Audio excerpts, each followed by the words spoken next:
পাহাড়পুর ও ময়নামতি। পাহাড়পুর এই ঐতিহাসিক নিদর্শনটি ৭৮১ থেকে ৮২১ খ্রিস্টাব্দে পাল রাজা ধর্মপালের শাসনামলে নির্মিত হয়। পাহাড়পুর রাজশাহী বিভাগের নওগাঁ জেলায় অবস্থিত। এখানে ২৪ মিটার উঁচু গড় রয়েছে। এটি সম্পুর মহাবিহার নামেও পরিচিত। এই চমৎকার বৌদ্ধবিহারের চারপাশে ১৭৭টি ভিক্ষুক কক্ষ আছে। এছাড়া এখানে মন্দির, রান্নাঘর, খাবার ঘর এবং পাকা নর্দমা আছে। এখানে পাওয়া গেছে জীবজন্তুর প্রতিকৃতি ও টেরাকোটা। ময়নামতি। অষ্টম শতকের রাজা মানিকচন্দ্রের স্ত্রী ময়নামতির কাহিনী এই জায়গার ইতিহাসের সঙ্গে জড়িত। বাংলাদেশের দক্ষিণ-পূর্ব অঞ্চলে কুমিল্লা শহরের কাছে ময়নামতি অবস্থিত। এটি বৌদ্ধ সভ্যতার অন্যতম কেন্দ্র ছিল।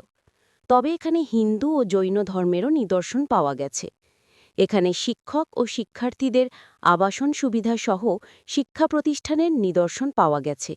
এখানকার অন্যান্য নিদর্শনের মধ্যে রয়েছে জীবজন্তু অঙ্কিত পোড়া মাটির ফলক, যেমন বেজির সঙ্গে যুদ্ধরত গোখরা সাপ, হাতি ইত্যাদি। এখানকার জাদুঘরে বিভিন্ন মুদ্রা ও পাথরের ফলকের নিদর্শনও আছে।